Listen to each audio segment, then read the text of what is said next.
Claro, só tem o telemóvel, para ver as minhas horas. Está para aí. Eu tenho que falar sobre o Bernardo. Ele já está aqui. Está aqui na minha mão. Não. É parecido.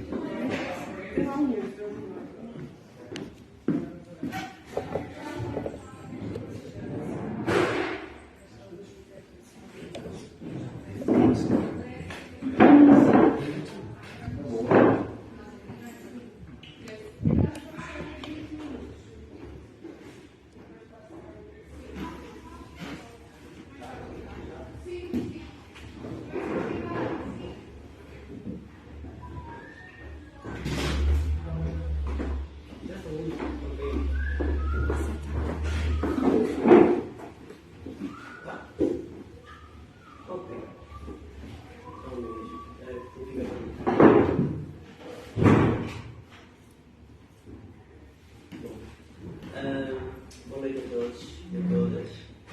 Nós estamos aqui hoje então a falar de filmes. Na verdade não é um filme só, são 3 vídeos que nós vamos iniciar a nossa conversa com. Vamos primeiro ver estes 3 vídeos para então entender um bocado melhor o que é que vamos estar aqui a falar e para motivar um bocado as pessoas sobre o tema em questão, que será migrações climáticas.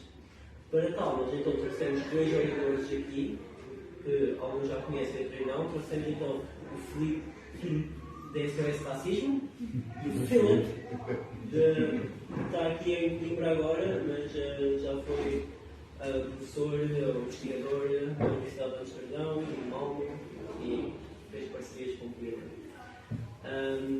Portanto, o tema é migrações climáticas, mas primeiro, let's start with the video. André, we can start. Muito grande. The subtitles are not the best. Simone, em inglês é só Simone, né? Com dificuldades com o inglês. Pronto?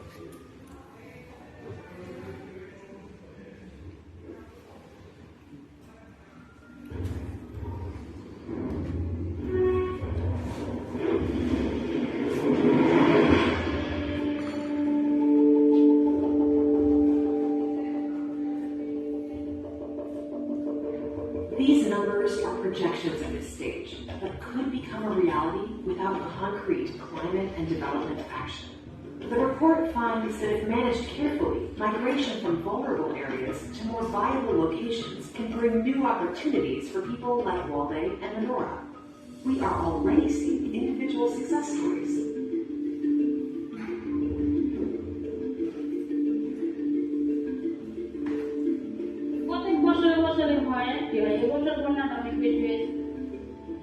Year-old Menorah escaped her flood-stricken community in the Kurdiram district in Bangladesh. She moved to the capital Dhaka to join a program that provides young rural women with life skills. Now, she's trained as a professional seamstress.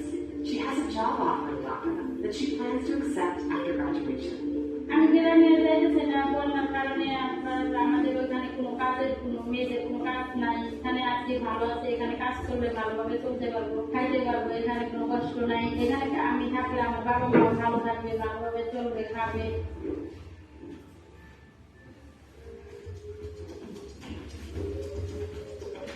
Walde also plans to turn adversity into a chance to change the course of his life.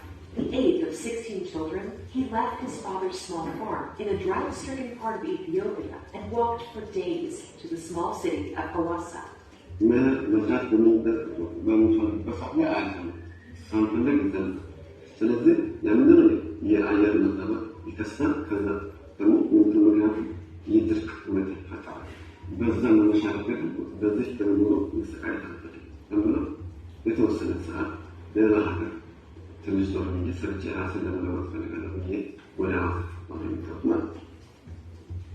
Walde is now enrolled in Ethiopia's extensive urban safety net program. He receives a small salary for supervising street cleaners. Walde wants to study marketing at this Polytechnic University, where he can attend classes for up to 3 years without paying tuition. በማታን ሰጥተን ከተቀላቀልኩ ወዲህ በጣም ምርጥ እና ደስ ያለ ነው የምንባለው ልጆችን ልጃችን ስለነገር ከረከፈ በፊት ምንፈርማቸው ነገር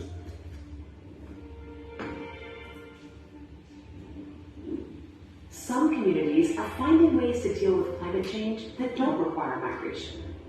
Javier and his brother chose to stay in their community in Oaxaca and expand their carpentry business. A sustainable forestry program has helped attract investors, enabling the community to adapt to a changing climate and build economic opportunities. Un 100% de la población emigrará un 5 o 10%, y es un margen muy chico, pues no, tanto a nivel bosque hay empleo, en los comercios hay empleo. No existe tanta necesidad de salir porque aquí en la comunidad no nomás hay carpinteros, hay albañiles, hay plomeros, comercios de tiendas, así que empleo hay de todo. Manor and Waldeck and Javier's stories tell us that while internal climate migration is a growing reality in many countries, it doesn't have to be a crisis.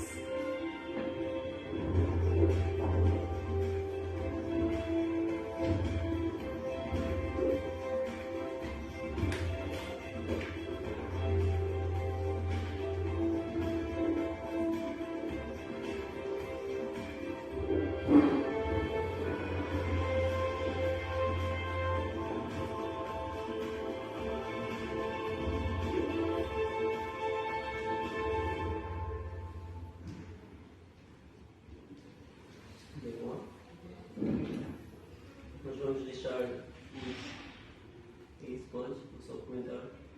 Nós vamos deixar os comentários para o final, mas Simone, caso não tenha ficado claro, isto é um vídeo do World Bank a falar então sobre como certas pessoas estão a lidar com a migração climática e as oportunidades que tiveram através de outros programas, sendo que o motivo era mesmo mostrar que a própria comunidade pode dar essas oportunidades à pessoa, por isso era um bocado disso. Agora vamos ver então um vídeo sobre uma região na Índia.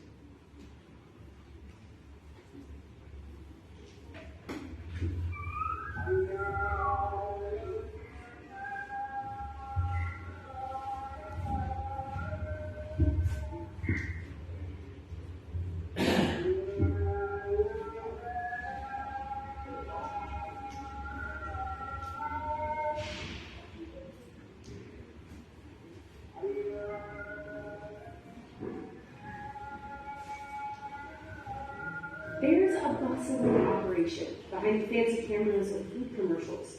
It takes dozens of people and a few customized robots to make a burger look juicy.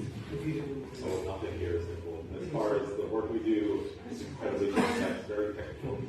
Steve Geralt has filmed. Você? Passou para o teste, para the other video will continue. So I lost that too. Okay. So this is the real one?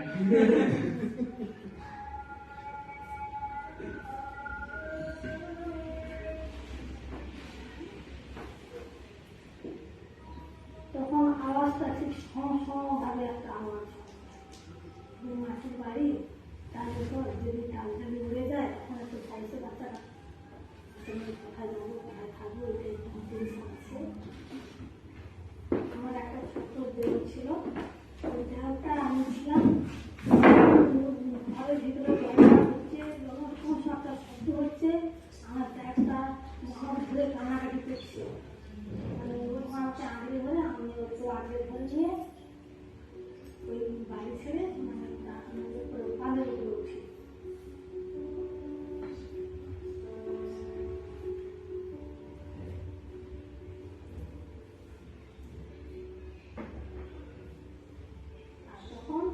চুপ করে দেখতে দেখতে তাদের দেওয়াল করে দিয়ে তাই দিকেই বসি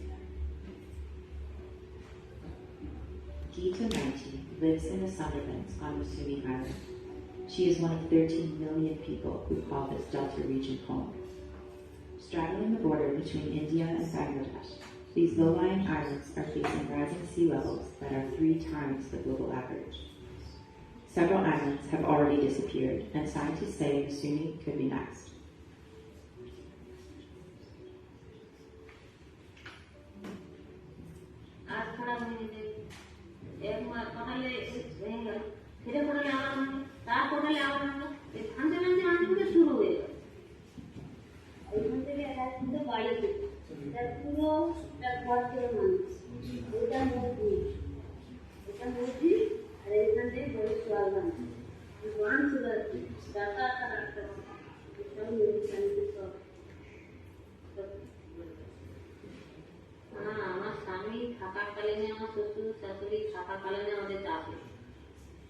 Farming is the social and economic backbone of Musumi Island, but flooding, erratic rainfall, and increasingly severe cyclones have left 70% of Musumi's agricultural land barren.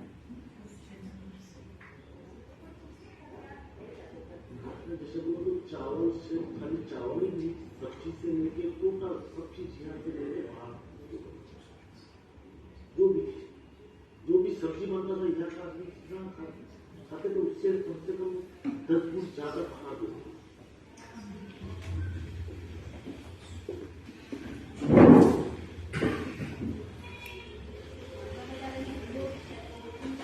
हमारा तो बॉयस है जैसे आपको सेवाले का फायरिंग तो खाली को तेल तो आना तो की को वाला है ये अवस्था है आगे ए पासावासी যদি কোনো কিছু কাজটা থাকে সেই ভাবে করতে হচ্ছে চাষবাস না করতে পারলে আমাদের জীবিকা নির্বাহ হচ্ছে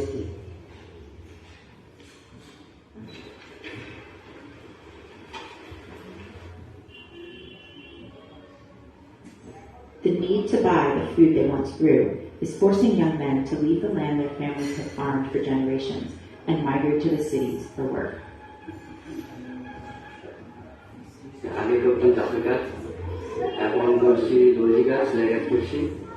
Ramjan is from one of the worst affected parts of the island, where 85% of men have migrated.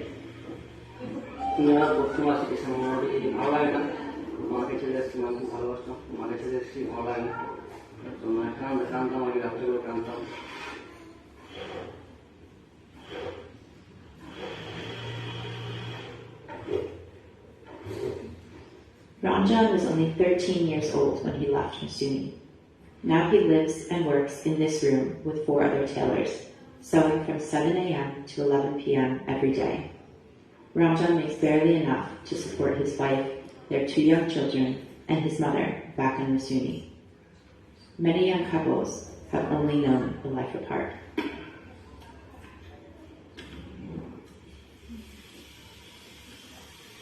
আমার স্বামী তো আমাকে দেখতে হাসতো কিন্তু আমি ওনাকে দেখে হাসতাম না বা কথাও বলতাম না আমি কোনো ছেলের সাথে কথাবার্তা কিচ্ছু করতাম না আমি আমার নিজের মতন থাকতাম After they were married, Ashita went to live with Ramjan's mother in Musumi.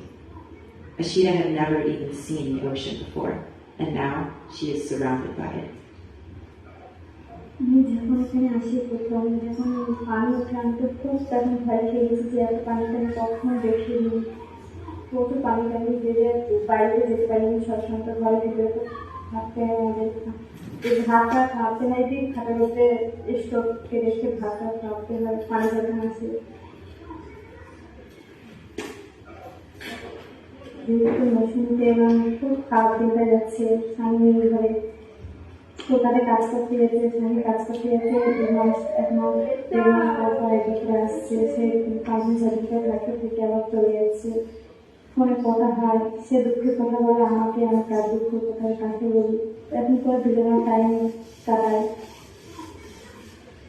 সন্ধ্যাবেলা ভারতটা ঢুকে গেলে চুপচাপ বসে থাকি তার কথাই ভাবি ভাবতে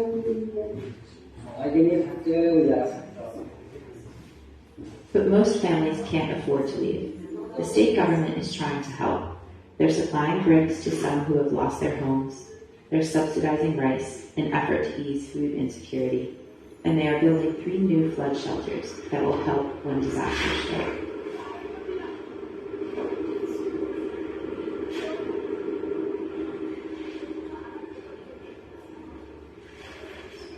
While the shelters are crucial for survival during flooding, the people say what they really need from the government is a large embankment that encircles the island, protecting them and their land. দেশের যা অবস্থা দেশে কি ভাববো দেশে ভাব না হলে একটু পানি যেতে যেতে আবার যেখানে জায়গা কিনে সেখানে আবার ভেঙে যাবে The state government has built several walls in sections over the past several decades. Some lasted, some did not. But when Cyclone Isla hit in 2009, everything was destroyed. Officials say that all embankments have been restored, but almost a decade after Isla, the wall where Gita lives is still being built, and the village where Ramjan's family lives has no protection. While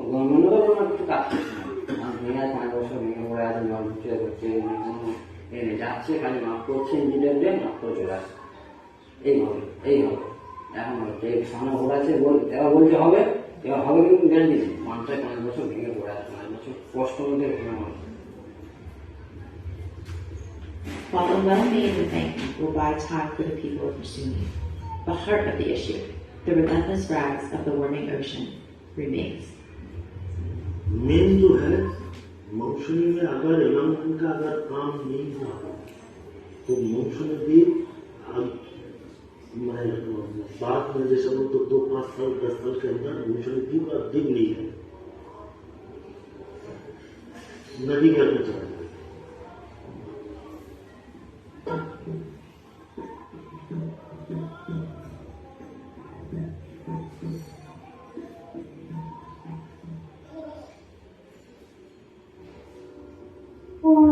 মেয়ের ভাগ্যে তো বড় ছেলেরাই ভরপুর বড় হয়েছে ওরাই আমার ভাবে উঠে আমাদের জীবনে তো শেষ হয়ে গেল এবং ওদের জীবন ওরাই ভাববে ঠিক আছে যদি আমরা কোথাও এটাই তো আমাদের ধরো জন্মস্থান এটা আমরা ছেলেদের জন্যই করি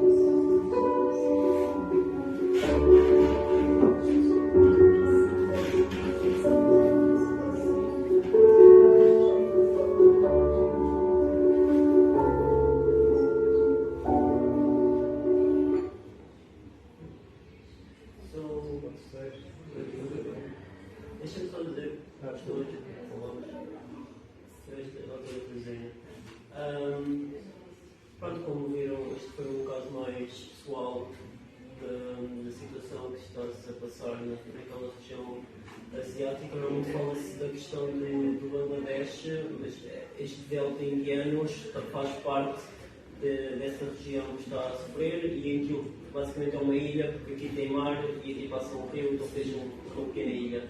E vai surgir aquela questão, mas o Bangladesh, claro, é a referência que costumamos ter. Ou podemos sim pôr o terceiro assim do Somália. Sim.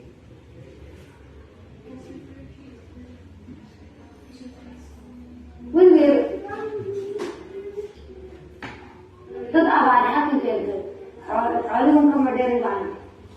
Eu digo que estou ganhando demais. Não é se trata, se não é se meio. This is 35-year-old Yurub Abdijama. Until recently, she was a herder in Somalia's rural north. But the devastating drought hitting the Horn of Africa left her with no choice but to flee. She now lives here in the shanty in the outskirts of the city of Hargeisa, hundreds of kilometers from her home.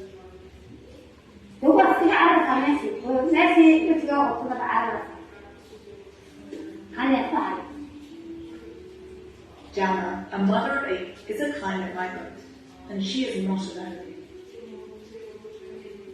Like her, tens of thousands of farmers and herders in the region are abandoning rural areas as lands turn barren, animals die, and livelihoods disappear. The World Food Programme estimates 13 million people in the region are facing severe hunger after 3 consecutive failed rainy seasons. And although the exact effects of climate change on this particular drought are unclear, extreme events like it will only become more common as weather patterns become increasingly erratic due to global warming.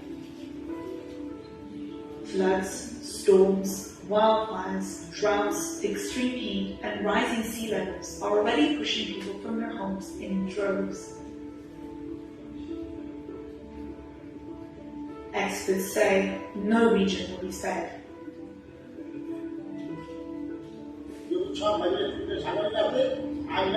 In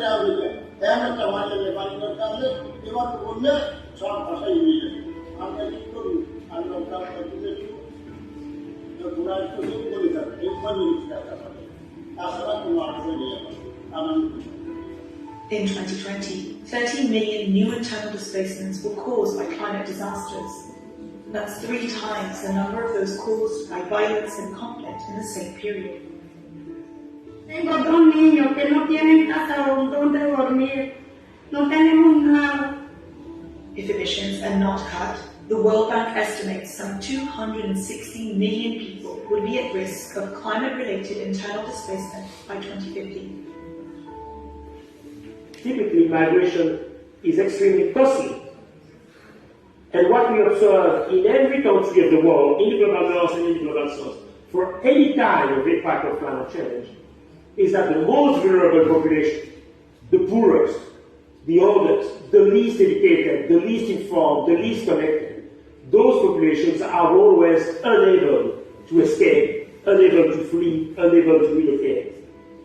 A newly published report by the UN's top climate scientists has underlined how climate change is widening the gap between the richest and the poorest, while places that contributed least to global warming pay the highest price. For people living in disaster-prone areas, the future has never looked more unsure. Over 2 decades ago, Florida Baldoza's family sold their home in the island of Luzon in the Philippines and moved to higher ground. They made it through many storms, but then in 2020, a massive typhoon hit the area, completely destroying their home. And in this area, there is no certainty it won't happen again. Sa tingin ko, sir, kung para sa akin, sarili ko, sir, wala na. Wala nang pumo, parang wala nang safe. Kung para sa akin, wala na safe. Kasi lahat ng pupunta namin lugar, may napapalibutan ng tubig. Isa pa, yung nilipatan namin lugar din doon. Kung baga, pag malakas din daw ang bagyo, tinutubig. Tapos, siyempre, yung mga puno. Iniisip ko lang sa yung kapakanan ng mga anak ko. Although advanced planning will help mitigate some of the impacts of disasters, in some places, no manner of adaptation will be enough, with the only alternative to permanently leave behind these hazardous areas. As sea level rise and subsidence threaten Jakarta, Indonesia has already taken the radical decision to move the capital from the island of Java to the island of Borneo, one of the first examples of mass managed retreat in the world. While some nations try to prepare for this massive movement of people, there is concern Western countries are asleep at the wheel.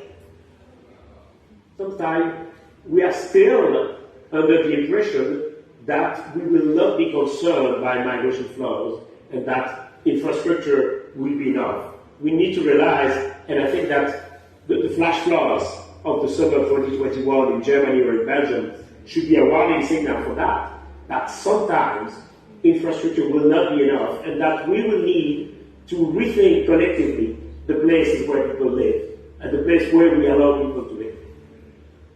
And that is a crucial question. Which are the places around the world that will remain safe, and which ones will become uninhabitable? A 2020 study found that unless greenhouse gas emissions are drastically cut, by 2070, 3 billion people could be living in places as hot as the Sahara. While some nations face the prospect of scorching temperatures, forcing millions to either migrate or adapt, rising seas could see other countries disappear altogether. We are drowning, and our only hope is the life ring you are holding. Frankly speaking, there is no dignity to a slow and painful death. You might as well bomb our islands instead of making us suffer only to witness our slow and fateful demise. And if countries disappear, what will become of their citizens? Will they and others fleeing the effects of climate change be recognized as refugees? Experts say that won't happen. But even if climate migrants have no legal status nationally or internationally, the reality is that they already exist. And the UN warns that one thing is certain: more and more people will be leaving their homes behind, willingly or unwilling, temporarily or permanently, as the impacts of climate change accelerate.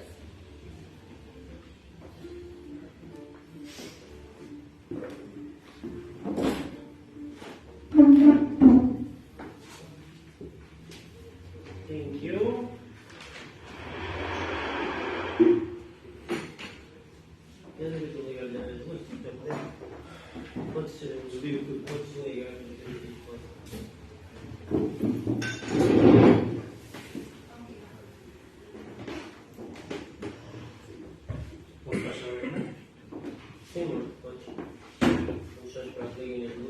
Sim, o senhor refugiado. Boa.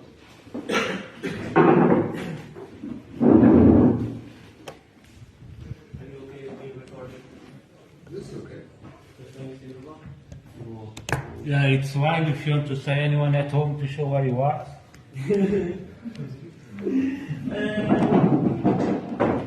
Sim.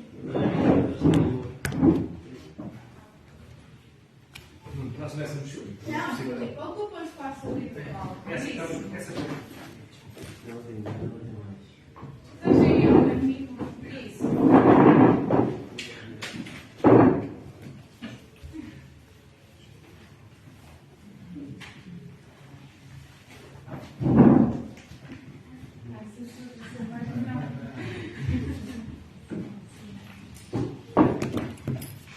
Então, pessoas, olá. Vamos conduzir esta conversa em português e eu vou tentar ver como é que isto corre, se traduzir depois, se não, depois poderei pedir alguém para traduzir para o futuro. Não tem que ser já, eu vou ver se como é que corre, porque o Filipe está a aprender português. É sério, entendo tudo. Viram?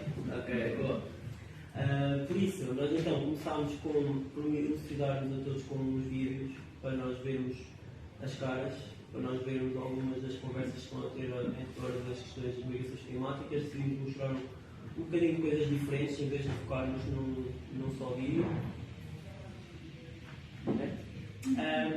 Mas agora então passaremos para a nossa conversa, por isso inicialmente vamos só por aqui rematar um bocadinho entre nós, mas depois podemos abrir para todos, porque acho que qualquer pessoa pode ter opinião sobre o assunto. Mas eu acho que a primeira pergunta relevante que eu vou perguntar ao Filipe é o que são migrações climáticas. What are climate migrations? What are? Climate migration. Climate migration. Yeah, climate migration, it's a kind of catchword. It is not, you cannot define it easily saying you are a climate migrant and you are not. I mean, what is meant by climate migrant is those who move and change of the location where they live and try to work. And it is not necessarily passing borders. Most of the climate migrants are the people who have to move because of drought, because of flooding, because of any change in the life circumstances that they cannot continue to live and work in the same way. Most of it takes place within the countries or within the region. So there is a lot of thought and political talk in Europe. I noticed also that people say, wow, we have to take care, we get all these migrants. You know, migrants nowadays by most conservative right-wing movements, they are seen as a threat. So if climate change is producing migrants, I mean that's the way it's thought about, then Europe says, okay, take care. I mean, take just the example of Italy, where the Bologna was stopping a boat that had been taken in people who were on these little rafts, and they were not allowed to land. And that's incredible if you think at the same time that lots of cruise ships are going around and at least as welcome to all the tourists. And, I mean, it's all about the image that people have about it, but it's only a very little percentage nowadays that moves internationally of all these, what is called climate migrants. So migrants that more or less are forced to leave their place where they live and work. And so that's not maybe a Não, yes, good, yes, but pois, mas Filipe, então, está num movimento antirracista, porque é que este torna-se um tema refugiado a discutir das migrações climáticas? Antes de já, boa noite. Desculpe. Eu juntei o SOS Racismo. Depois, o SOS Racismo, para quem não sabe, deve saber que é uma associação que tenta combater o racismo em todas as suas formas na sociedade, incluindo em nós mesmos, né? É tudo uma questão estrutural. E pronto, aquilo que eu ia dizer ia acabar por chegar ao mesmo ponto que o Philip tocou. Já agora, uma curiosidade engraçada, não somos só nós e não são só as pessoas que são afetadas pelas alterações climáticas, as plantas, os animais também, e o nosso nome é Philip, quer dizer, do grego, pessoa que ama o cavalo, Philip, the horse and love, so we have the horse friend and the horse lover. Friend to the lover of horses, yes. Yeah, somos os dois. Pronto, era uma à parte. Mas, isto, pronto, eu ia chegar era que nós vivemos numa sociedade estruturalmente racista, que nós herdámos um sistema que vem assente na escravatura, todo o nosso sistema europeu, e também o americano, e são os brasileiros, e são questões à parte. O nosso é estruturalmente racista e é uma coisa que não desapareceu só porque nós dissemos já não há mais escravatura. Foi uma coisa que ficou assente na nossa mentalidade, na nossa ideologia, e isso ele ficou assim um bocadinho esmagado, ficou um bocado apagado durante uns tempos. As pessoas dizem não sou racista, mas depois quando começam a aparecer muitos imigrantes, quando começam a ser demasiados, já se começa a ver o racismo a voltar ao de cima, não é? E então, pronto, o que é que são demasiados imigrantes? Não sei. Desde a história da humanidade sempre houve fluxos migratórios gigantescos. Agora é que recentemente nós começamos a ver que temos sistemas já muito definidos de tu não entras aqui, tu entras aqui, etc. E começamos a ver milhões de pessoas a chegar, literalmente milhões, foi o que aconteceu na década passada, a tentar chegar à Europa, movimentos de extrema-direita, movimentos baseados no racismo a subirem, vozes cada vez mais altas a tentar expulsar estas pessoas, a não deixar entrar, a fazer uma fortaleza à volta da Europa. Então nós só conseguimos pensar, se isto foi assim, por causa das guerras e aqueles dezenas de milhões de imigrantes que tentaram entrar na Europa, como é que será quando forem estas centenas de milhões? Eu nem sequer consigo imaginar, não me cabe na cabeça, porque eu imagino é só que vamos entrar numa ditadura gigantesca, não sei. Não quero ser pessimista, mas é um futuro que pode ser, é possível, não é? É possível que nós vejamos uma subida na extrema-direita gigantesca e por isso eu acho que nós temos que começar já a trabalhar para erradicar isso. Uma das coisas que nós podemos fazer é começar a acabar com o racismo, a começar por nós e depois a tentar apagar os seus vestígios pela nossa sociedade. Porque a partir do momento em que nós somos radicalmente antirracistas, é impossível sermos contra um imigrante que precisa de auxílio. Mas, just from my own understanding, if I understood it well, the way you say that we have to pay for... No, apagar to erase. To erase the racism in our minds, in our system, in our society, in order to become anti-racist. Mas esse é um ponto que eu quero chegar, mas aqui já estamos a falar do impacto que poderá ter a Europa, já estamos a falar então de refugiados climáticos, que já traz toda uma outra discussão. Mas então a realidade, e eu estava então a perceber que vimos nestes vídeos, é que a maior parte das migrações são internas. Sim. E por isso a realidade destas migrações que são internas, quem é que tem a responsabilidade para conseguir conter e dar respostas a estas migrações antes que elas passem para passar as borders, as fronteiras? Sim, são os governos it's the United Nations. I don't know if you want to express. Yeah, I think I understand what you say. If I didn't just Yes. say that I understood wrongly. It's mostly, it's not only displacements in the own country, it's also into bordering countries. If you take, for example, Ethiopia or Somalia, you see there's also displacement versus Kenya. And even in the north of Kenya, I lived for a while there, but in the north, it's very dry. It's nearly like Somalian type of desertification. And there are a lot of Somali people living there as well. And then you get sometimes also very complicated situations. That you get a mixture of people who really have to escape, and then you know that there is an internal war going on in Somalia, and they also have tried to do attacks in Kenya, and they have been successful, in a horrible way. And the Kenyan government sends their soldiers as UN soldiers to make to have a fight against this.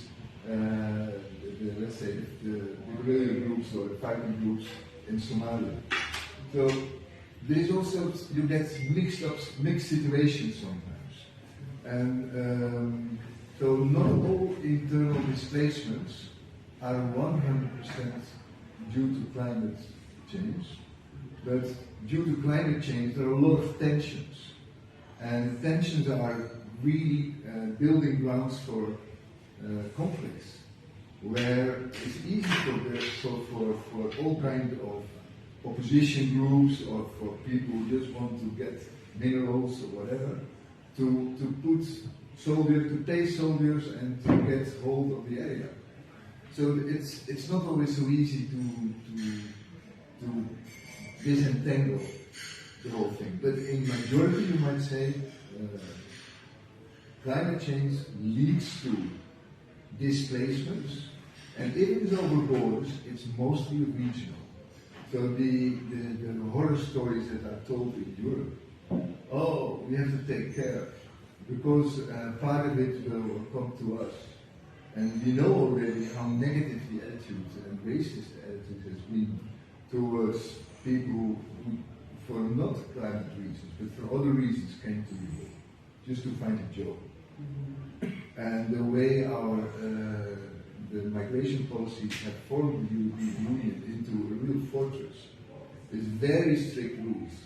It's practically impossible if you live outside of the European Union in any, let's say, what it was called in the past third world country, where the income level is far lower than what we have. You don't get any visa. You have no way to get in. And how does it work? It's very simple.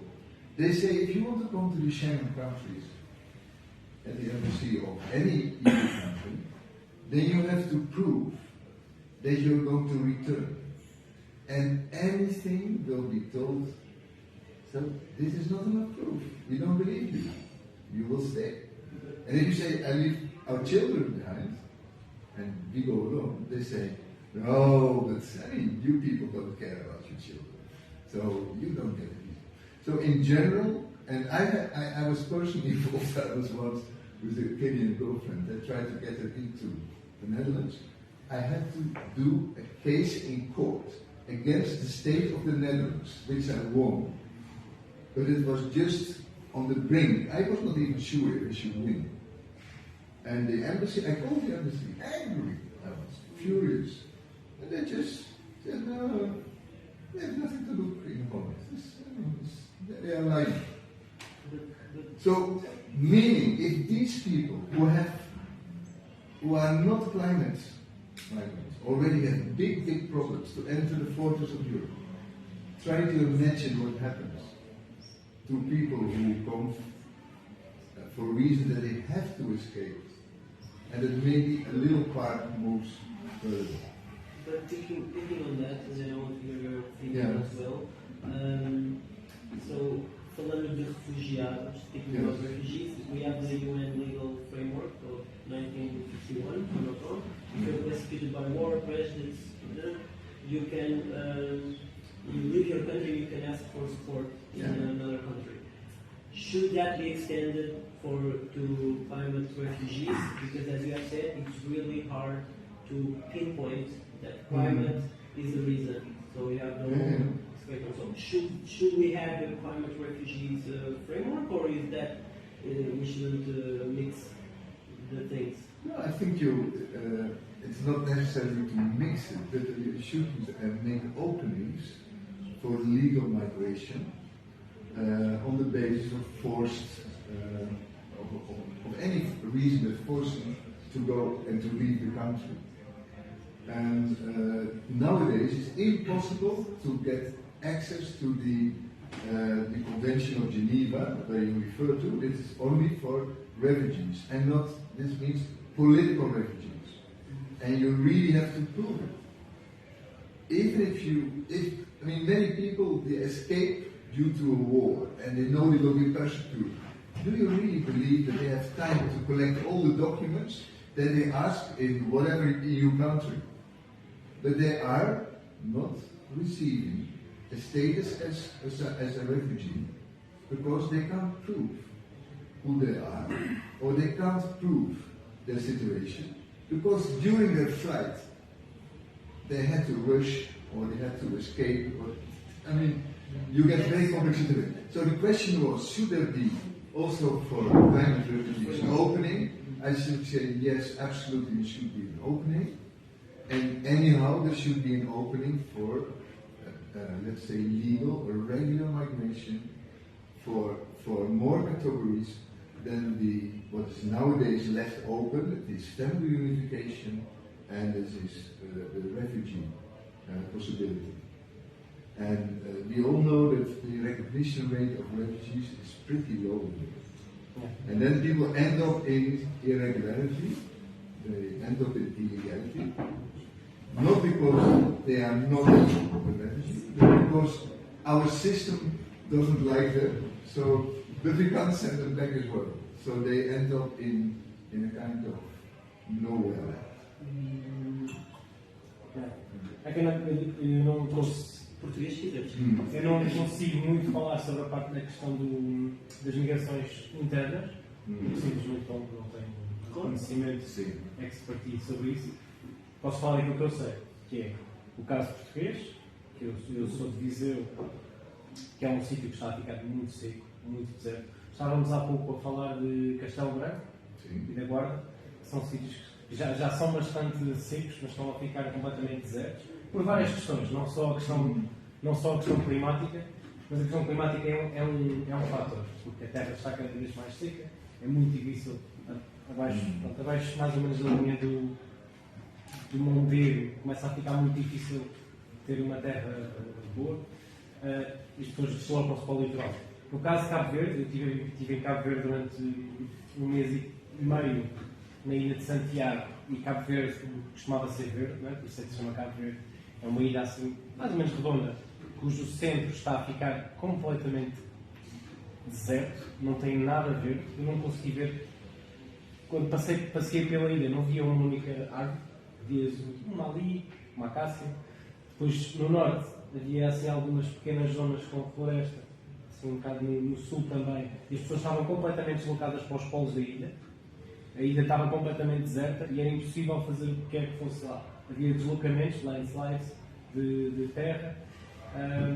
Isto é um processo que aconteceu ao longo de 30 anos. O que é que acontece? As pessoas deslocam-se para os litorais, começa a ficar saturado e depois as pessoas têm de sair. Como é que estas pessoas vão dizer que saíram da ilha por questões climatéricas? Como é que vão provar que são refugiados climáticos quando foi um problema tão gradual e tão... Não foi uma guerra que despontou, não foi uma ditadura que de repente aconteceu, não foi nada. Foi uma coisa gradual. Nós achamos muito que é em preto e branco, que de repente aquele país é seco. Não, é uma coisa que vai acontecendo, a estrutura vai-se alterando, as pessoas vão migrando para os litorais e para os polos, e torna-se muito complicado provar que és um refugiado climático. Portanto, eu não sei honestamente como é que poderia ser feito, mas acho que tem de partir muito pelo reconhecimento internacional, que não está a acontecer. Está a acontecer agora na COP27, viu-se alguns progressos nesse sentido, de reconhecer que países é que estão a ser afetados e de criar um fundo comum, que eu acho, ainda não tenho a certeza, mas já me disseram que era à base de dívidas, portanto nem sequer é uma coisa assim muito bem feita. Mas o que interessa é que se está a começar a reconhecer, acho que se tem que reconhecer quais é que são os países que estão a ficar verdadeiramente afetados, começar por aí, criar o tal estatuto de refugiado climático, é muito importante. E, por outro lado, também acho que se deve abrir o conceito da migração legal. Não pode ser só um ou dois casos e continuar com uma fortaleza à volta da Europa e as pessoas que morram no mar. Pelo menos acho que é bom senso. Tá bom, no fundo, nós a falar da COP é de perda de danos. É muito positivo, foi agora na semana passada. Perda de danos. Sim, e acho que esse fundo de perda de danos, explicar mais um bocadinho a malta do que for a vontade. Pois, eu não sei muito em detalhe em que é que vai ser aplicado. Sei que, por exemplo, países como o Brasil, Argentina, que é o caso que eu conheço, sei que, por exemplo, perdem muito pelo facto de não poder continuar com a base da economia do Brasil, uma grande parte é a soja para alimentar gados, e na Argentina é a carne também, que são economias bastante poluentes. Como eles vão ter de descarbonizar um bocado, vão ter de cortar um bocado no seu mercado. Não sei exatamente em que moldes vão ter de fazer. Então estão a ser recompensados através desse fundo, se não me engano. O que não provoca diretamente a redução dos efeitos carbónicos, mas é um incentivo para recompensar de alguma forma. Não sei se existe neste fundo a previsão de criar infraestruturas, como nós vimos neste vídeo, infraestruturas de migração interna. É algo que eu teria de estudar mais a fundo. Eu acho que ainda nem sequer está assim tão bem definido.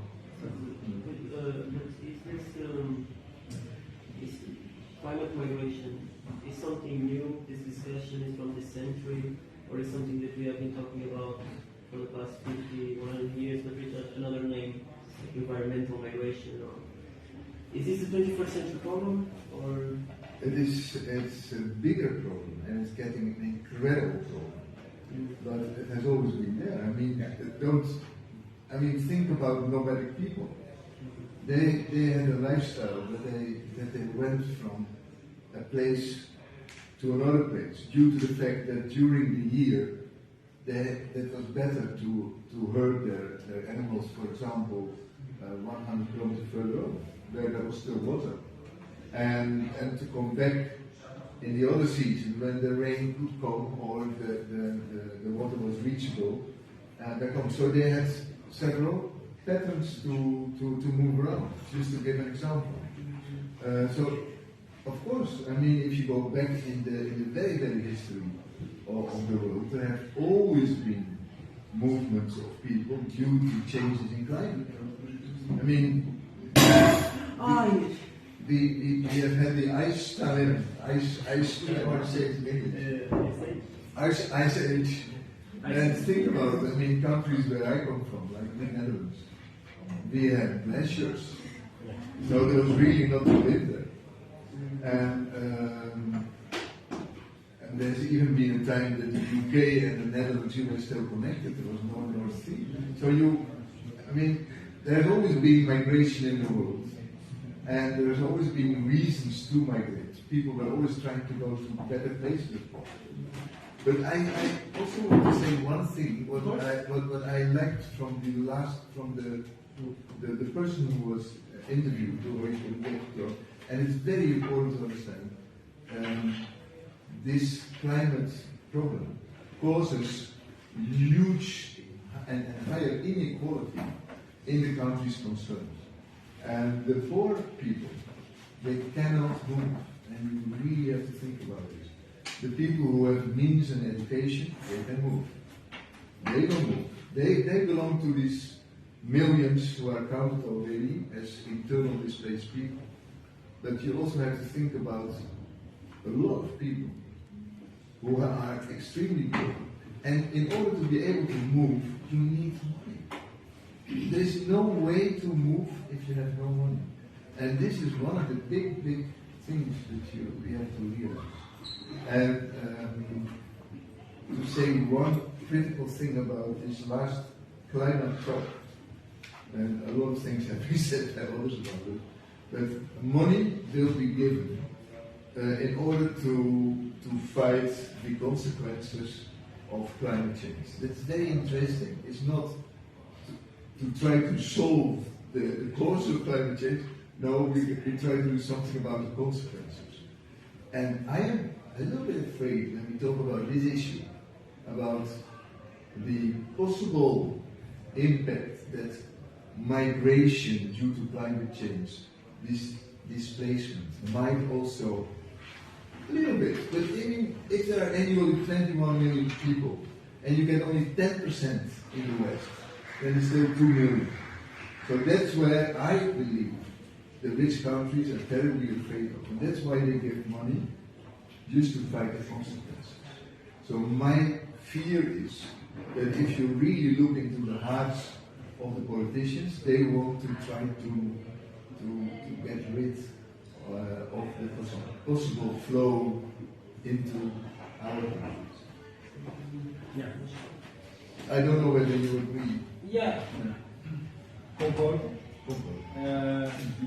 Há uma questão, no entanto, que eu gostava de falar, que é a pressão que o movimento climático tem feito nos últimos anos.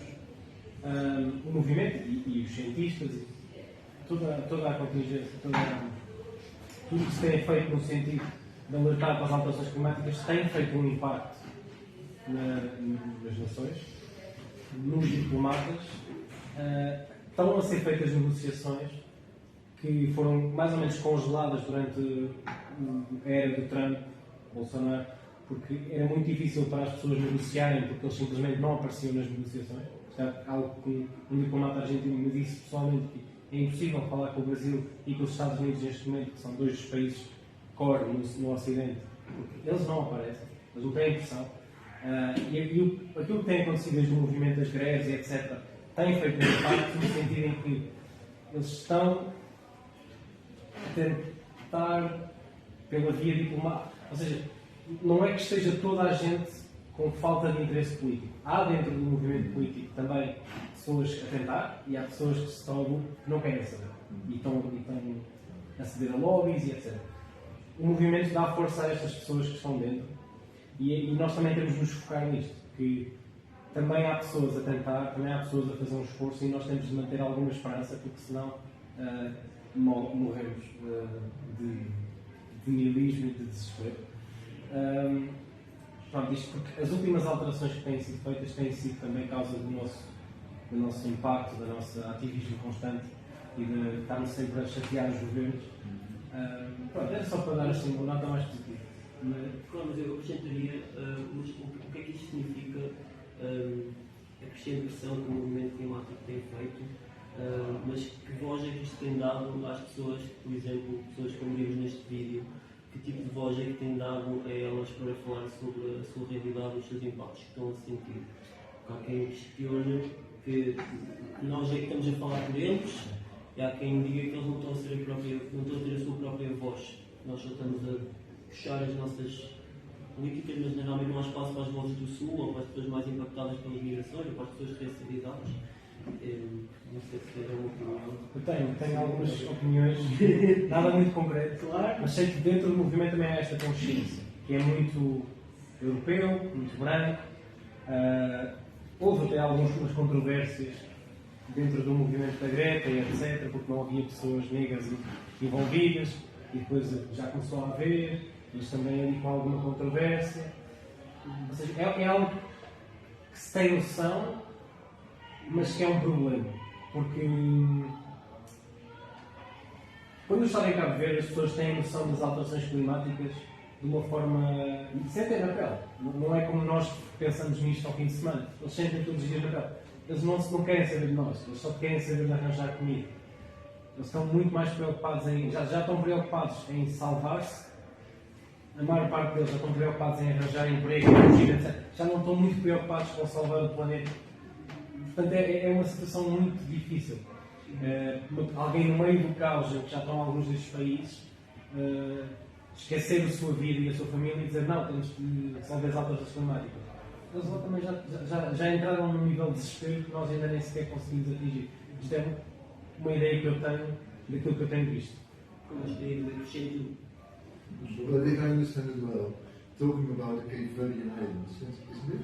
You are talking about the Cape Verdean Islands. Yes, that they are already feeling it on their skin. Yes, but the reason that the islands are so barren at the moment is because all the boats, the steamboats who came there, they needed wood to burn their machines, and they could continue south and round the Cape South Africa and go to the east.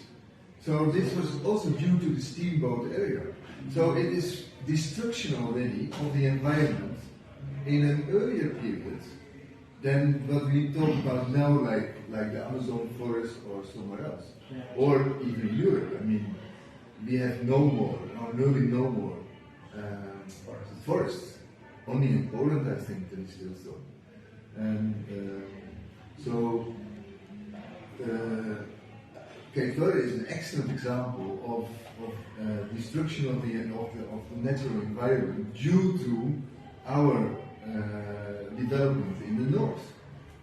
We were the ones, the Dutch and the Portuguese, because you also like to trade.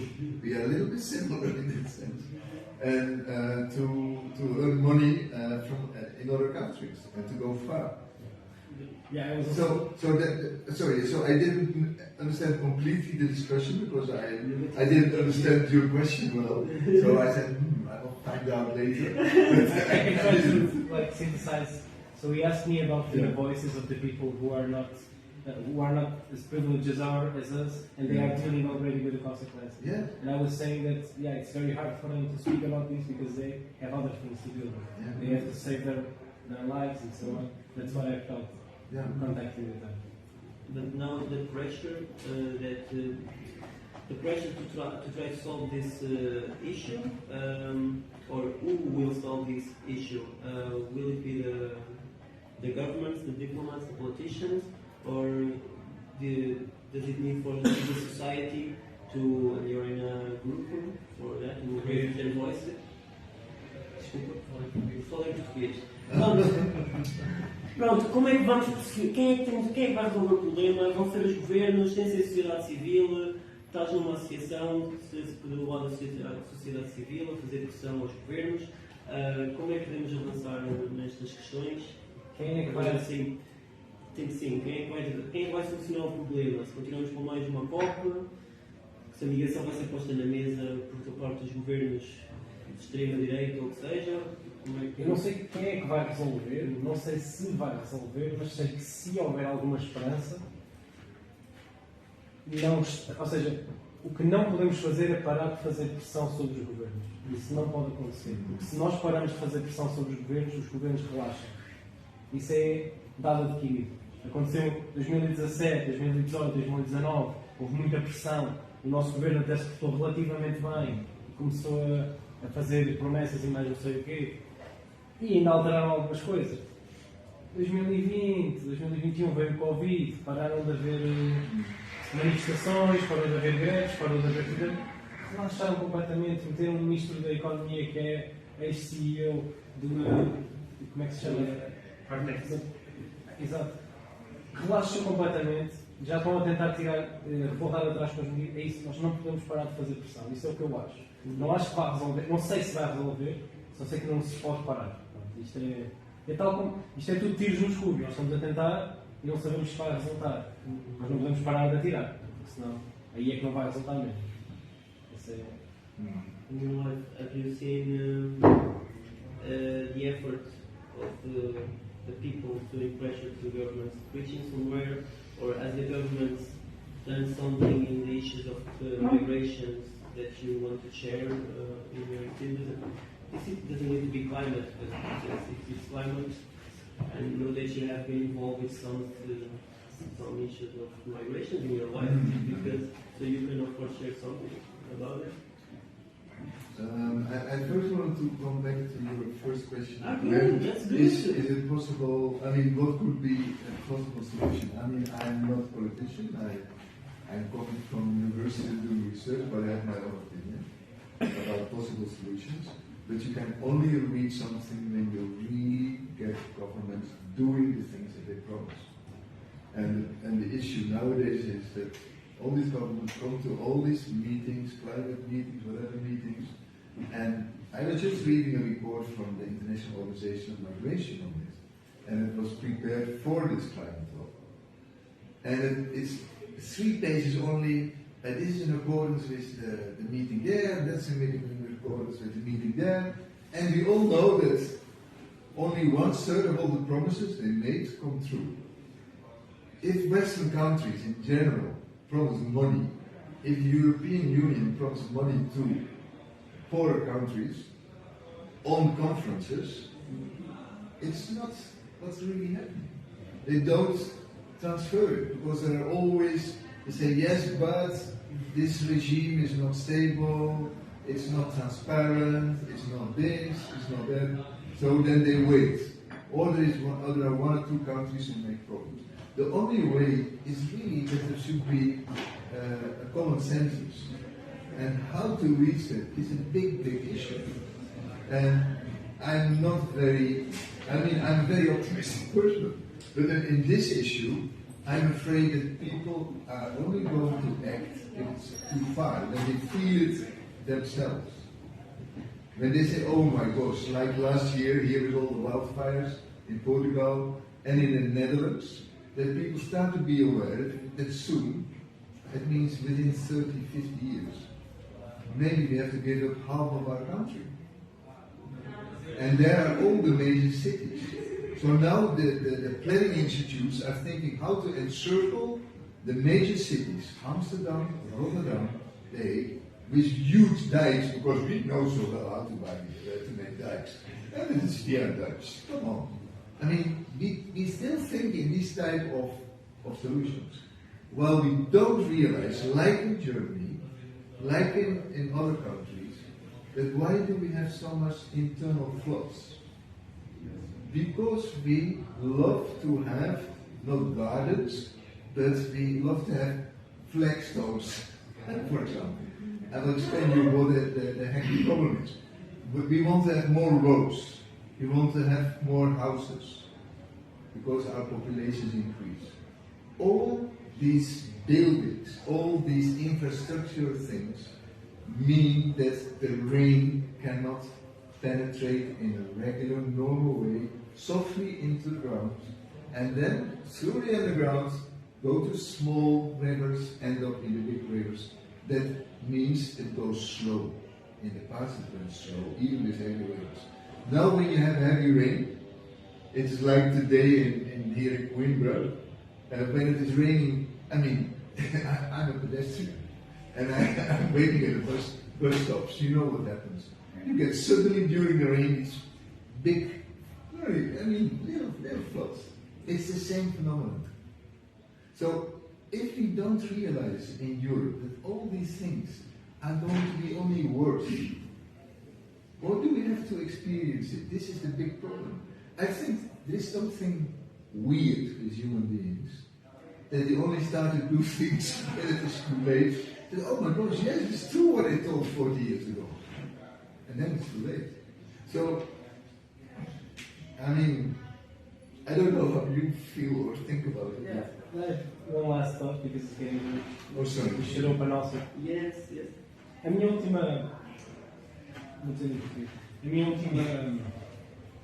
último insight sobre isto é, relativamente ao Covid, o mundo todo organizou-se muito rapidamente para vacinar toda a gente. E em cerca de um ano, eu já não lembro exatamente quanto tempo, toda a gente estava vacinada.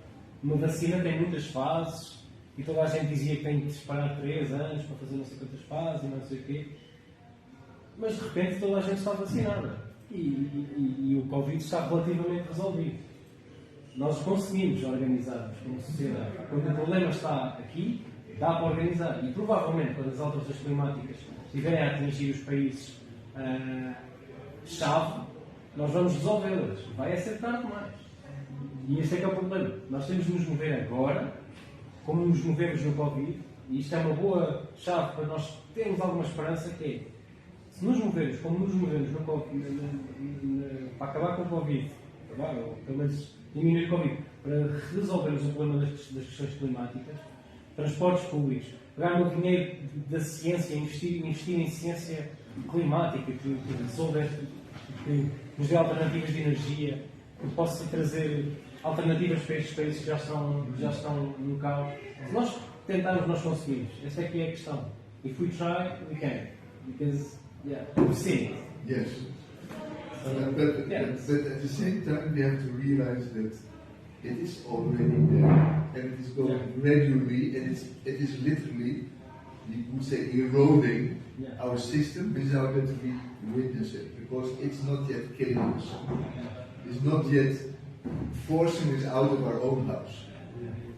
But as soon as you start to realize that this might happen also to you, I mean, the example of Bangladesh and India, I mean, I know because there are a lot of Dutch engineers trying to do things in development cooperation on what the heck to do on this loss of coast, right, in Bangladesh. It's very, very difficult to handle it. And since the sea level is even rising, and if you know how many people are living in that coastal area, and how many people are extremely poor, then you are really, you can't imagine. And it's a long coastline. It's a very costly infrastructural project, and most possibly within 20 years you have to raise the infrastructure again.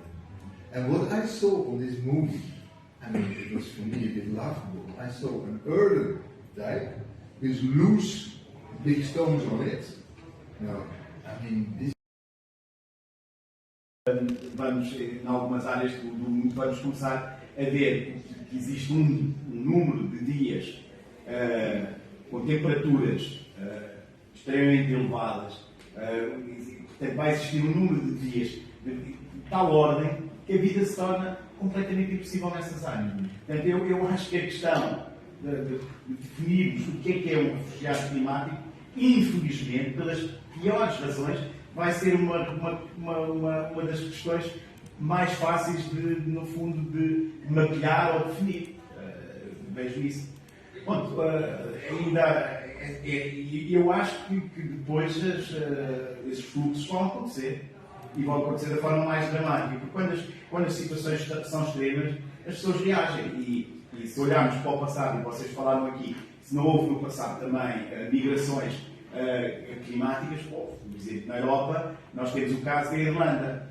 A Irlanda, no século XIX, devido à crise da batata, em que eles, penso que foram 2 ou 3 ou 4 anos de seca seguida, perderam toda a cultura da batata. E eles tinham uma economia, óbvio que há aqui erros económicos, eles tinham a economia deles toda baseada na sobrevivência deles, toda baseada na batata.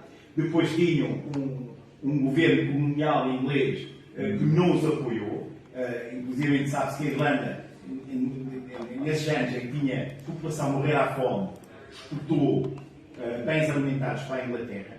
Mas a verdade é que a Irlanda, nesse século XIX, perde, penso eu, 1/3 da sua população em fenómenos migratórios para os Estados Unidos. Bom, depois, ainda em relação a estas questões climáticas, depois, de facto, como ele diz, é dramático. Porquê? Porque as alterações acontecem, as alterações na natureza estão a acontecer com uma velocidade estonteante. Okay? Este aumento de temperatura à escala do planeta é uma coisa dramaticamente rápida. Infelizmente, a nossa percepção humana não nos permite ver isto. Não vamos lá pela intuição. Nós estávamos aqui em Portugal até há muito pouco tempo preocupadíssimos com a seca e agora veio 1 mês e meio de chuva e já estamos todos tranquilos. As barragens já estão cheias, parece que o problema não existe. E as pessoas não se querem ainda convencer. E hoje temos desculpe o termo, mas hoje temos um idiota do costume do observador que saiu do armário negacionista. Choveu durante um mês e meio, como tinham dado as previsões que eram de que este século iria continuar, já saiu do armário do negacionismo a dizer que estávamos todos enganados e que não devemos acreditar totalmente naquilo que nos é dito pelas pessoas, etc. Portanto, eu acho que vamos ter esse problema e eu aí, o exemplo só para terminar, é aquele exemplo clássico do filme do Algor, em que ele tem aquela cena do sapo, mete o sapo numa panela com água a ferver. E o sapo, quando metem na água, está a ferver e está aquele ele salta. Depois mete o mesmo sapo numa panela de água morna. E ele fica, porque a água está morna. E depois levam aquilo a aquecer e ele vai ficar cozido, a não ser que alguém venha salvar. E o problema aí, não sei se nos salvamos assim com o Covid, apesar de tudo, havia uma expectativa de que uma vacina nos pudesse resolver o problema. Não há vacina para as alterações climáticas. Não há. Mesmo que a gente de repente consiga mitigar, enfim, a tentar cumprir metas, nós, como foi aqui dito, nós já, assim, isto já está, as alterações climáticas já não são uma coisa de futuro, já estão a acontecer. O planeta já aqueceu 1,2 graus e nós já sabemos que a meados da década de 30, se não for mais cedo, vamos atingir já o grau e meio. Isso é absolutamente seguro. O que não se sabe é até que ponto é que já passamos os pontos os tais tipping points. Não sabemos quantos é que já ultrapassamos. Certamente já ultrapassamos alguns. Portanto, a situação de facto é dramática e por isso temos que fazer exatamente aquilo que estava a sugerir. É manter a pressão. Nós temos que estar com a pressão constante. Então não vamos lá. Mas infelizmente continuamos a ser uma minoria.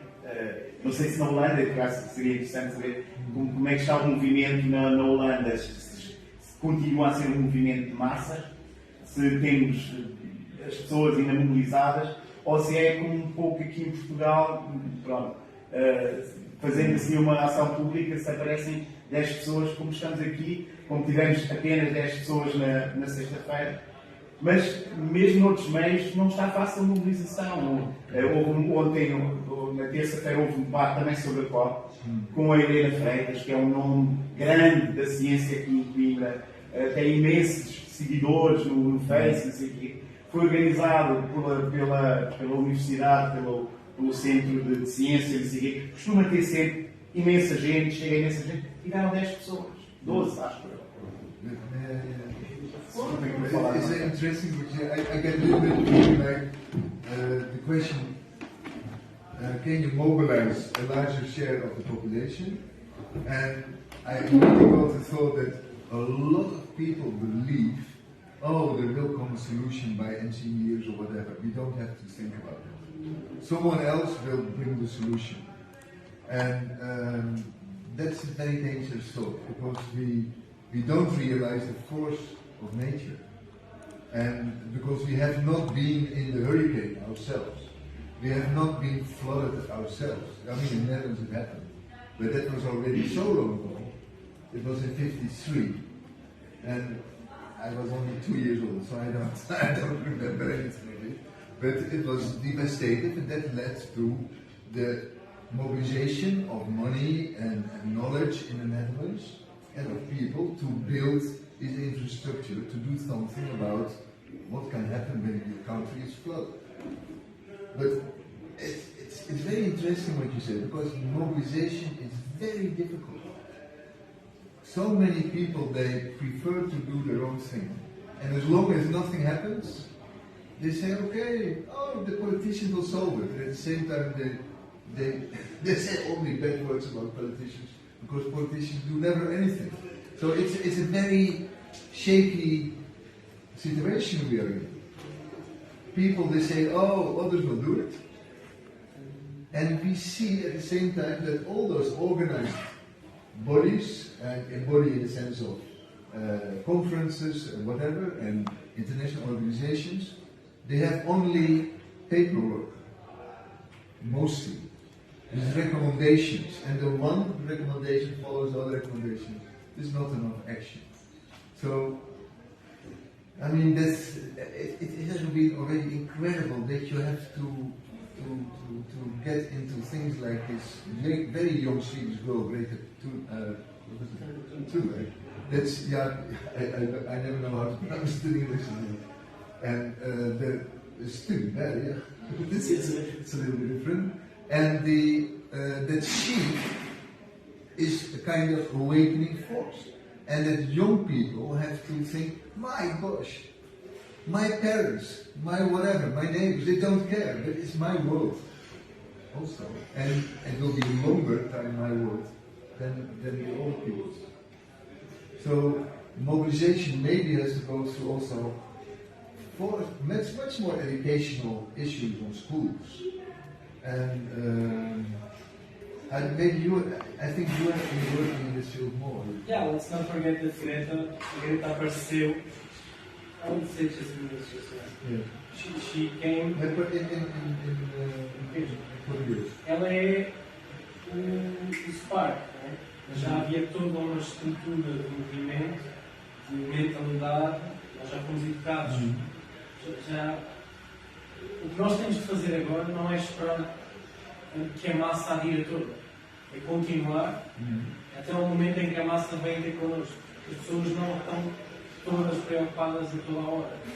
Nós queremos é que no momento-chave as pessoas estejam connosco. Nós temos de criar a infraestrutura para que isso aconteça.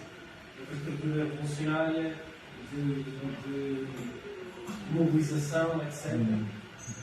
Temos de ir fazendo, temos de continuar e a certa altura a massa aparece.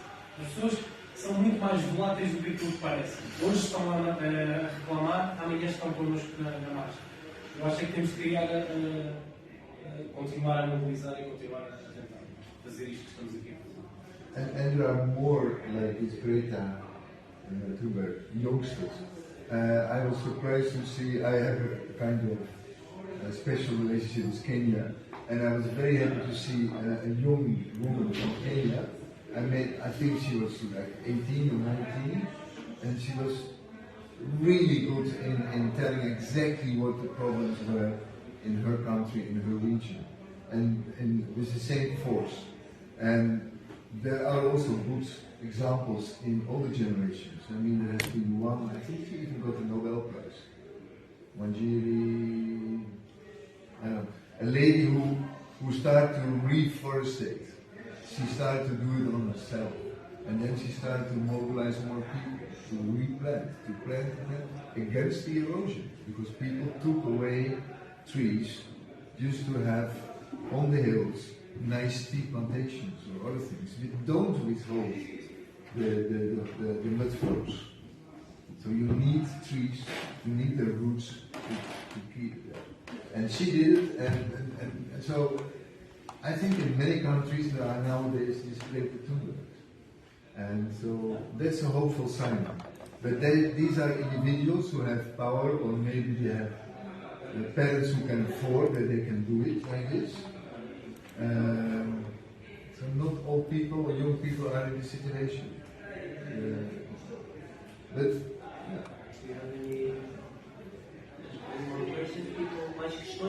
completely different issues. Eu quero fazer uma observação no início que foi colocado aqui, uma questão interessante de que muitos problemas ligados a refugiados climáticos também está associado a problemas de infraestrutura. Porque no momento em que tem um grande acidente, lógico, pode ser uma coisa extrema da natureza, mas também algo que se há um investimento em infraestrutura, um desenvolvimento de tecnologia, investimento econômico, político, científico.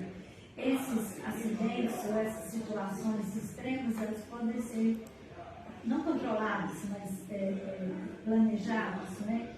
Então, por exemplo, no Brasil, alguns casos, né, de migração interna que aconteceu no período, por um bom período, por 3 décadas, de 1940 a 1970, um fluxo migratório muito grande do Nordeste para o Sudeste, por causa da seca.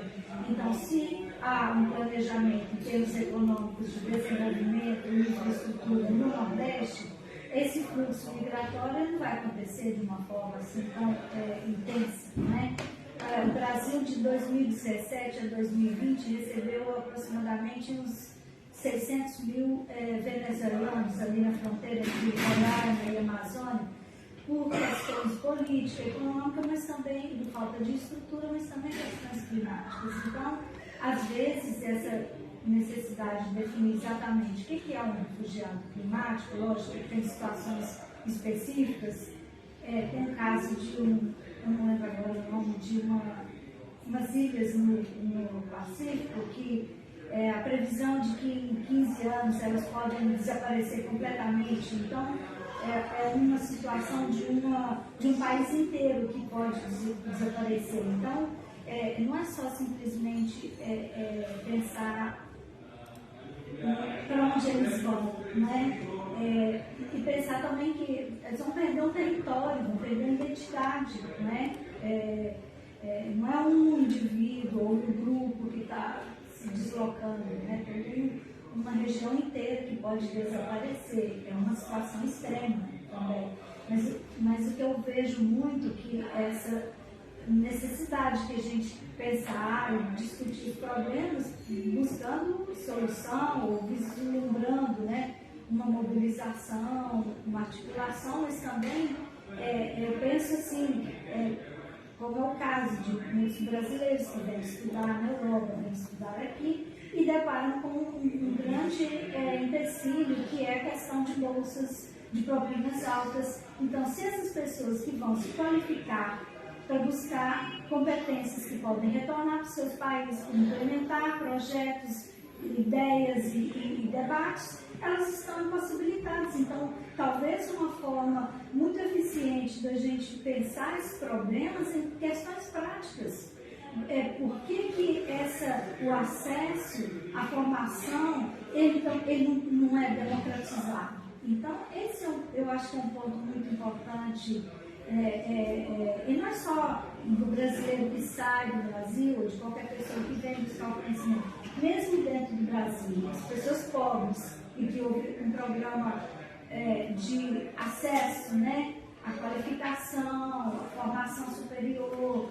Para quê? Para ter competências técnicas, para ter conhecimento e trazer essas soluções práticas para essa realidade de conflitos climáticos, mas também muito associados à falta de estrutura, à falta de um planejamento e investimento econômico. Aí vem um acidente e fica todo mundo numa situação climática catastrófica, fica todo mundo totalmente desamparado ou sem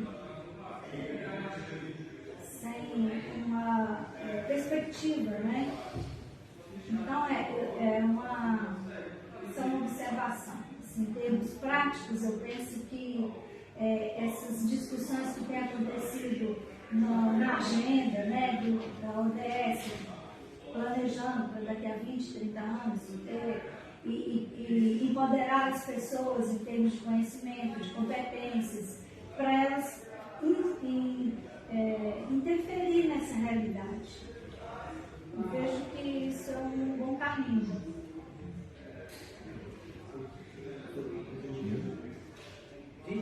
Eu queria só aqui um ponto que nos levantaram na internet.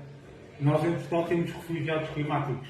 Nós podemos não pensar nisto, mas eu, por exemplo, estou num sítio que é de uma pessoa que a casa ardeu nos incêndios, os grandes incêndios de 2017, e que grande parte são consequências das alterações climáticas, com a desertificação dos solos, com a aposta em energias através do biofóssil, ou do que eles quiserem chamar. Por isso, é uma realidade que não está assim tão distante de nós. E basta ir para as praias do norte, né? E cada vez são mais as casas, que eu não tenho muita pena, porque quem comprou as casas à beira de uma falésia já sabe que está sujeito. Mas é uma realidade que o mar está a entrar pela terra em Portugal e não estamos assim tão distantes dessa realidade, né? Que nós normalmente pensamos na desertificação dos terrenos ou na subida do nível médio da água, mas não é isso. O impacto das alterações climáticas são no nosso dia-a-dia, seja porque neste verão a produção animal teve de recorrer a muito mais aveias e cereais, o que quer que seja, para alimentar os animais devido à seca extrema. Né? Só reforçar esta realidade que está presente no nosso país todos os dias.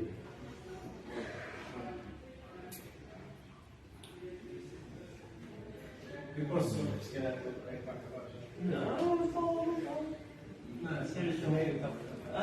Eu quero só, o último pensamento se calhar é pegar naquilo que estava a dizer, que é, nós achamos que vivemos numa democracia, mas não esquecemos que a democracia não é algo que não dá adquirido, é um projeto. E é um projeto que não está de todo completo.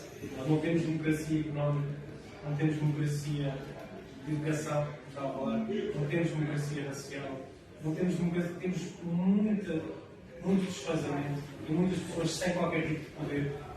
Portanto, isto tudo que nós estamos a falar acaba por ser a mesma conversa. Há muitas pessoas que não têm poder e que estão a sofrer as consequências disso, da concentração. Todo este trabalho que nós estamos a fazer tem de ser também esse, de democratizar a educação, de democratizar os recursos, de democratizar o poder em geral, para que possamos trabalhar em conjunto e que não possam ser uns a decidir por outros, porque já percebemos que isso não dá, porque depois os outros ficam esquecidos quando têm problemas a sério. E acho que isso é um pensamento que nós temos que manter sempre a sério. I just want to. There are a few things that I don't know you. Simone was talking about. You were talking about Brazil and you were talking about Turkey.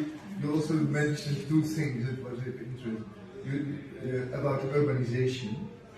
You said a few things, but also about other people like Venezuelans coming and having that you get a kind of a mixed situation, people who come for different reasons than climate to Brazil, but might impact the place where they are and in the way that the environment gets degraded because they want to make small gardens or small agricultural areas where there were trees and where there was a forest. So these things might come together, but the most important thing we haven't been talking about is urbanization. And the world is urbanizing in a very fast way. And most of the displaced people, they tend to go to cities and to the larger cities. And it's really a big issue if this is the way to get out of the problem. If we all are going to live only in bigger and in larger cities, these are not ecologically very wise ways to deal with the problems we're facing. So it should be much wiser if you have more dispersed and even lower population, but that's a big thing to talk about, in order to avoid problems. I mean, big cities have to be provided by industrial agriculture, by industrial farming, so you have to be very careful to think about ways to solve it. That cities are not the best places to receive the displaced people due to climate change. It only aggravates problems. So I just wanted to bring this to your attention. It's a real issue, and most of the countries which I know in Africa, for example, when I know in Asia, they are growing very, very fast. I mean, what I've witnessed in Nairobi is not very fast. What I've seen in Cairo, it's incredible. I mean, I lived there only a few years, and the population increased already. And what is happening then to this growing population? They want to build houses on the most fertile lands along the River Nile. And there new roads cover the agricultural land. Instead that they build everything in the desert, and the desert is very close by, just 30 kilometers, 20 kilometers from the Nile, there is desert. There you can also build. And then you don't spoil the agricultural land which is close to the Nile. But the people don't do it. And the government is not willing to take real action. The delta of Egypt, where you have a big place called Tanta in the middle, and Alexandria on the one side, and the Suez Canal on the other side, is getting more and more populated, because Egypt is getting more and more populated. If you go to other areas in the world, like Asia, I lived 1 year in Shanghai. You know how many people live only in Shanghai? More than 20 million, and now it's already 25. And this is, I mean, Holland has a population of 18 million. We just reached the 18 million. You have around 10 million, I think, in this country, and about 10 million with Portuguese passports abroad. But the people who live in this country, which is 3 times the size of Holland, is nearly half of our population. So you can feel why certain countries have... Este modelo civilizacional é um modelo de civilização europeia, digamos. Nós estamos metidos numa coisa que é esta. E esta coisa é, digamos, é nossa, não é? Ainda não existe. Aliás, eles também tiveram lá com as suas civilizações. E nós contrapomos. E essa civilização nossa também vai nos levar, se calhar, ao desastre. Já eles tiveram. Depois de haver, por exemplo, a civilização egípcia, todas as civilizações tiveram uma condição. Talvez a nossa também, se calhar, talvez, se nós vamos conseguir salvar a nossa, não é? Já de calcado, deles. A história nos diz isso, não é? Sim, isso é tudo uma continuação de civilização. E qual é o exemplo que nós podemos dar para os nossos antepassados? Eles cortaram conosco no tempo. Estamos a estudar, para ver, copiamos, para ver. Mas talvez estamos aí com um ciclo. Então, certo. Sim. Não sabemos. Vamos ver nessa perspectiva e vamos lá tentar chegar, vamos apalpar. Se calhar o clima pode nos dizer alguma coisa, se calhar o clima também lá. Aliás, é isto, o mundo, o globo terrestre é um globo, não é? Está em órbita, como o nosso globo,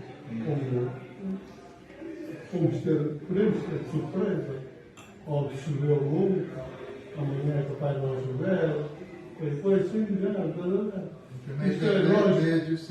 mas nós somos uns seres e estamos a procurar visitar um sítio em paz, mas se calhar não é de acordo com aquilo que nós queremos.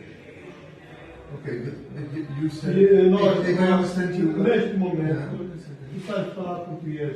Neste momento, estamos à procura de uma terra que temos que é bonita, plena, orbital, perfeita. E nós agora estamos a tentar arranjar uma desculpa que isto está mal. Está mal, que está tudo em desordem, vamos atacar, está tudo atacado. Aliás, a terra sempre foi atacada. Outros planetas, outras órbitas, nós somos seres suicidas por natureza a arranjar uma alibi para justificar qualquer coisa que anda por aí. O ser humano vai morrer. Eu moro, vejo morrer um grande velho, qualquer velho, né? Então, desculpa, se calhar você vai complementa com Obrigado por partilhar. Mas eu penso assim, o ser humano está sempre à espera de alguma coisa que nunca fez na vida, mas que alguém lhe salva, está a ver? Eu penso nessa perspectiva. Quem nos vai salvar? São nós que nos podemos salvar. Nós vamos morrer qualquer dia. Nossa vida é finita. A planeta Terra está aqui a ver-nos descontraídamente. O Sol, o seu órbita, a sua gravidade, a atração universal. Tudo isso feito. Por que nós havemos de inventar coisas que não têm nada a ver com nós? Não tem nada a ver, meu.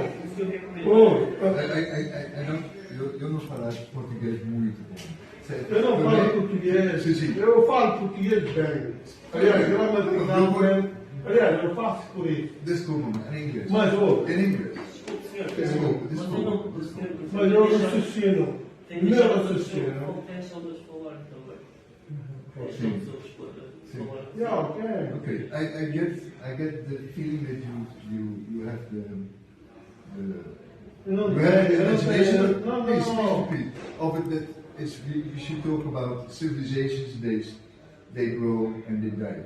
Yeah. Yes. And why did they die and they end up civilizations in the past? Not because of man-made climate change.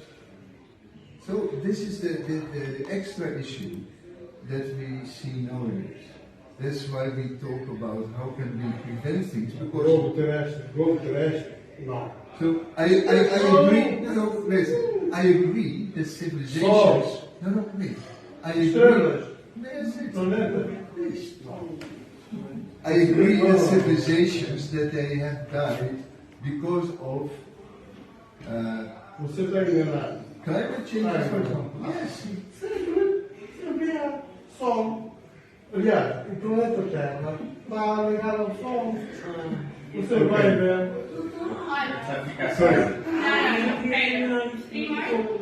O planeta Terra está ligado ao Sol. Vamos dizer que não. Este espaço está a ter uma conversa sobre migrações climáticas. As regras do espaço são as pessoas metem o nome no ar, cada uma fala, cada uma ouve outra pessoa que fala e ninguém aponta o dedo a dizer que tu estás errado ou eu estou certo. Este é um espaço de debate aberto em que nada está errado ou certo e todos queremos estar confiantes para mostrar a nossa opinião. Já interrompeu muitas vezes que é um convidado especial que veio cá, um especialista, passou a sua vida a estudar e tirou o seu tempo para nos ensinar. Há pessoas que tiveram aqui a conversa toda que ainda têm comentários para fazer e nós estamos a gerir muito bem os comentários e o tempo a usar o espaço para toda a gente avançado. Por isso, eu acho que ele próprio ouviu o seu comentário e também está a responder. Vamos, se calhar, deixá-lo terminar o seu ponto de vista e abrir a conversa só mais uns minutos, porque eu próprio ainda tenho perguntas sobre os Mas temas. estão fora da caixa. Estão fora da caixa. São mal educados. Não. Estão fora da caixa. É mal educado enquanto não meter a mão no ar. A seguir a meter a mão no ar e der espaço para falar, não é mal educado. E vamos deixar agora um dos nossos convidados terminar as respostas, ok? Desculpa. Não faz mal. Okay, so do you want to finish your idea about civilization? No, I just want to make, that's why before I made remarks about Simon's question, that urbanization is playing a far more devastating role in this human-made climate change than we think of, and it is not a solution for the displacement, and will only add to the problem. So we have to think about different ways how to manage displacement without it leads to even faster urbanization. So it has to be a kind of dispersed type of settlement. And how to do it, I don't know. I'm not the leader of any government in those countries, but this is really a point of importance in my opinion. And that there is a lot of mixture of different things, wars taking place, like Syria, you mentioned, like not a war, but I mean the regime in Venezuela has led to a huge outflow of people from Venezuela and to neighboring countries and also Brazil, of course. That has increased in certain areas of Brazil also to more pressure on the environment.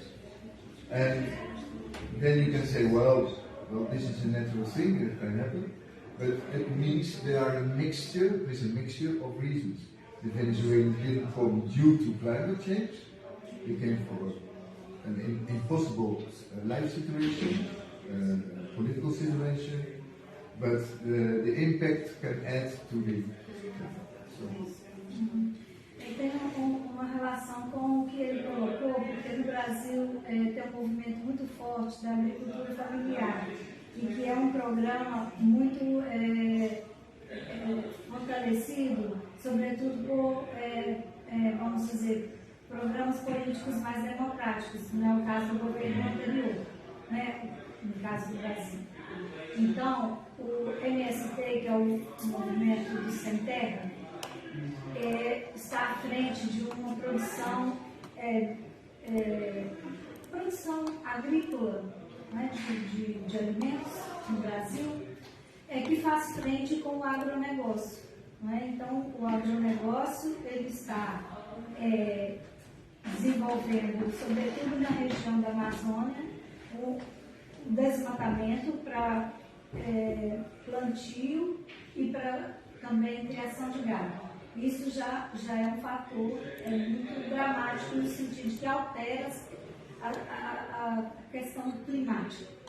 E, por outro lado, esse movimento, né, de, ao invés de as pessoas irem para os grandes centros urbanos e abandonando essas regiões que não têm oferta de emprego e acabam ficando em regiões pouco desenvolvidas, né, há esse movimento forte e tentativa mesmo, prática de equilibrar esse problema econômico de infraestrutura, porque se há uma seca no Nordeste, falta de emprego, e aí as pessoas vão para grandes cidades em busca de trabalho, o que tem acontecido, que é uma boa solução, que é esse incentivo por parte do governo do que o programa chamado de agricultura familiar, que é uma forma política, entende? De articulação de que, ao invés das pessoas fugirem da seca para os grandes centros, é um programa político de apoio e de ensino também, de desenvolvimento, de produção de alimento nessas regiões. E o MST é um movimento político, entendeu? Vocês sabem, né? Então, é por isso que eu vejo que as coisas estão bem relacionadas, assim, a questão política e desenvolvimento econômico e infraestrutura com a questão climática.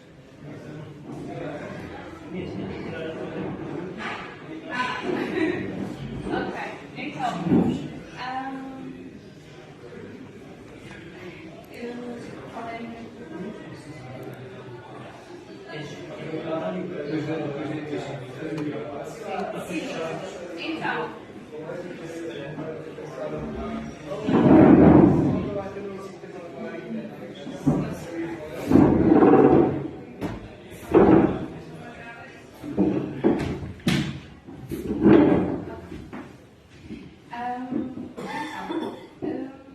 eu queria perguntar, falar um pouquinho mais sobre. Então, temos a ONU e temos muitos projetos de desenvolvimento que estão a tentar combater as alterações climáticas, em vez de pegarmos nas populações e irem para as cidades, desenvolvem projetos como estas sementes que sobrevivem às secas extremas, ou esta capacitação, eu acho que é uma palavra muito imperialista, para as armas, mas pronto, dar skills cotidianas às pessoas, e especialmente às mulheres, que são nestes países que a agricultura acaba por representar. It's difficult for me to follow the question. Ok, sim. Então, eu faço curta a pergunta. Então, eu queria perguntar se nós focarmos os fundos e tivermos fundos constantes para que os projetos de adaptação a alterações climáticas, o reduzir os impactos, isto é adaptação ou mitigação, não tenho a certeza. Pronto, mas os fundos, ou seja, o objetivo sustentável da ação climática. Eu, quando estive a estudar o caso do Afeganistão, só 0,2% de todo o dinheiro que chega é para a ação climática. Infraestruturas, adaptação, prevenção. Todo o dinheiro vai para acabar com a pobreza, com a comida, a saúde. Pronto, a ONU sabe que isto não é sustentável. Não podemos estar sempre só a responder aos problemas que estão a acontecer. Então há estes projetos que dão autonomia, dão apoio financeiro às mulheres, especialmente que ficam para trás. A minha pergunta é, nós sabemos que não sabemos, mas os Estados não estão a dar prioridade, porque há o dinheiro, ele só está a ser alojado no outro lado. Então, muito mais. Pronto, não vamos tentar por aí. Então, eu queria perguntar sobre, desta comunidade internacional, temos estes dois valores, a responsabilidade para proteger, que veio um pouco para lutar com o outro conceito que estava da não interferência, deixar a autonomia toda ao próprio país de se conseguir ajudar, né? Pronto. Olha, eu nem sei o que é que é dizer aqui. Eu só acho que os países, esta responsabilidade de proteger, a responsabilidade para proteger, acha que está a servir de desculpa ou está. Este conceito apareceu para deixarmos a não interferência de parte, mas não acha que está a ser um pouco de desculpa e estamos mais a voltar a este outro atrás que é não interfiro porque há autonomia do Estado e isto é também pronto, estes fundos pouco constantes que não permitem estes outros projetos que realmente trazem autonomia ao indivíduo, ao cidadão daquele país e não ao Estado. Yes, I think first maybe you want to, or shall I? Okay. Well, so if I understand you well, it's the dilemma between, I mean, you're sending money, and the one way you say you want to respect the autonomy of the country where you send the money to. How to decide about what to do with the money? Is this correct? Do you understand it correct? More or less. And then you were talking also how to organize it internationally and how to mix it together. I mean, are you trying to make a frame? Okay, I was talking about how already the international community. Yes. They already guide themselves about the value, responsibility to protect. And normally there's a lot of ways to employ this, but normally you only associate this to humanitarian intervention. That means the country didn't authorize. What I'm saying is, we know there is the money. For example, the United States with the Space Force, there's a lot of money to go there. And what I'm saying is, so the international community, they agree, we have the responsibility to protect all these countries that are in the UN. And we already have some programs that are implemented, and they are giving equality, independence to the individuals, maybe not to the country, but to the individuals in the countries. And what I'm asking is, do you think the international community is doing enough, or is doing justice to this value of the responsibility to protect, or are they like taking 2 steps back and going to this time where the humanitarian action was guided by the value of not to interfere? Does it make any sense? I think I understand what you say, but I just have my own interpretation maybe of what you were saying. I believe, and also on the basis of some experiences, the way development aid money is used in countries, that it's much better if the people themselves can decide what to do with it. And it turns out very often that if you dismantle all these organizations around it, you already win a lot of, like a percentage of 20 or 30% of the total amount, which is going to organizations. It's called the overhead. It's going to personnel, it's going to transportation, it's going to a lot of things that you can't believe.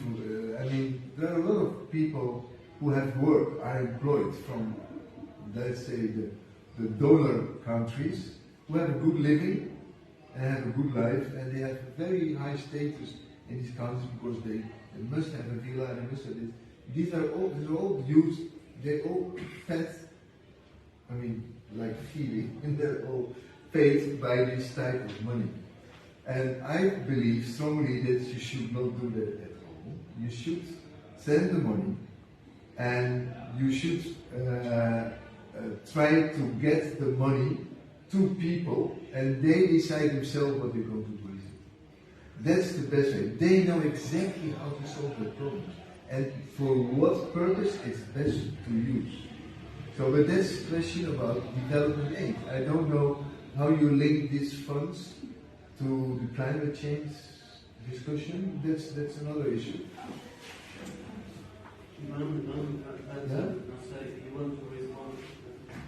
Vamos clarificar isto antes de fechar. You have to... Não, pode. It's midnight. I know. What is it? Which was... Getting a bit later. Thank you. Vamos continuar a conversa. Eu sei. Mas vamos for hoje? What's it? We have to end officially the conversation because we are late. We have to officially end the conversation.